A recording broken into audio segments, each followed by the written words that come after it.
नवरात्रि का चौथा दिन माँ कुष्मांडा देवी का। माता कुष्मांडा देवी पार्वती का चौथा रूप है। नवरात्रि का चौथा दिन वह दिन है जब संपूर्ण ब्रह्मांड में ऊर्जा की लहरें तेज हो जाती हैं। यह वह दिन है जब पूजी जाती हैं सृष्टि की जननी, मुस्कान से ब्रह्मांड की रचना करने वाली माँ कुष्मांडा देवी। कु यानी थोड़ा, उष्मा यानी ऊर्जा, अंड यानी ब्रह्मांड। जो थोड़ी सी ऊर्जा से ब्रह्मांड की रचना कर दे वह है माता कुष्मांडा। अब आंखें बंद कीजिए और माँ के दिव्य रूप की कल्पना कीजिए। माँ सिंह पर सवार होती है, नजरें शांत होती हैं, डराती नहीं बल्कि सहलाती हैं। उसके मुखमंडल पर तेजोमय है, धीमी मुस्कान से भरा हुआ है और 8 भुजाएं हैं माँ की। हर एक भुजा में एक दिव्य संकेत है।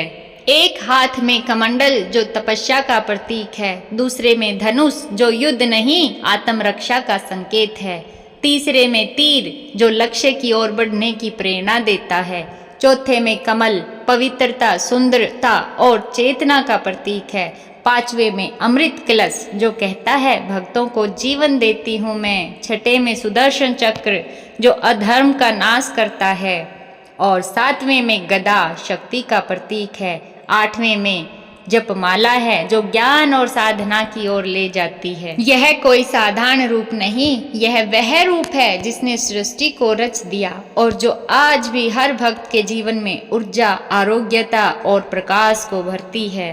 आइए सुनते हैं माँ कुष्मांडा की कथा। कल्पना कीजिए, एक ऐसा समय था जब कुछ भी नहीं था, ना दिन था, ना रात थी, ना सूर्य था, ना चांद था, ना जल था, ना वायु थी, ना पृथ्वी थी, ना आकाश था। सब और बस अंधकार ही अंधकार, एक गहरा अनंत भयावह अंधकार। समय ठहरा हुआ था, दिशाएं मौन थी और सृष्टि का कोई नामो निशान भी नहीं था। तभी एक महान शून्य में एक ऊर्जा ने आकार लिया। वह कोई साधारण शक्ति नहीं थी, वह थी आदि शक्ति का चतुर्थ रूप माँ कुष्मांडा देवी। माँ ने जब मंद मुस्कान की तब मुस्कान की कंपन से अंधकार चीर गया और पहली बार प्रकाश प्रकट हुआ। वह पहला कंपन था, ब्रह्मांड का पहला स्पंदन था और वही मुस्कान बनी सृष्टि का आधार।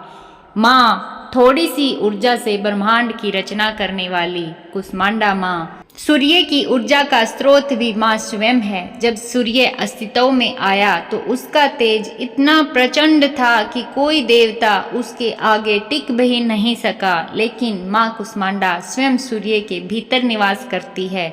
वही उनकी महाशक्ति है कि सूर्य की ऊर्जा भी उनकी कृपा से संचालित होती है। जब माँ ने सृष्टि का ढांचा तैयार किया तब माँ ने त्रिदेवों की रचना की। वो हैं ब्रह्मा, विष्णु और शिव। फिर त्रिदेवों को माँ ने उनके कार्य सौंपे। ब्रह्मा को सृष्टि का सर्जन करने का, विष्णु को सृष्टि का पालन करने का और भगवान शिव को सृष्टि का संहार करने का कार्य सौंपा माँ ने। माँ स्वयं बनी मूल आधार और पूर्ण ब्रह्मांड की अधिष्ठात्री। माँ कुष्मांडा की पूजा करने से जीवन में ऊर्जा का संचार होता है। रोग, भय, दुख, मानसिक तनाव सब दूर हो जाते हैं। जिसकी आराधना से सूर्य चलता है वो अगर हमारे भीतर की रोशनी जगा दे तो जीवन का अंधकार कैसे दूर नहीं होगा। आज भी माँ हर भक्त के भीतर उजाला भर देती है। जो भी भगत श्रद्धा से और सच्चे मन से माँ की यह कथा सुनता है वह जीवन के कठिन से कठिन समय का भी डटकर सामना करता है और अंत में जीत हासिल करता है। माँ की स्तुति। या देवी सर्वभूतेषु शक्तिरूपेण संस्थिता, नमस्तस्यै नमस्तस्यै नमस्तस्यै नमो नमः। माँ का मंत्र।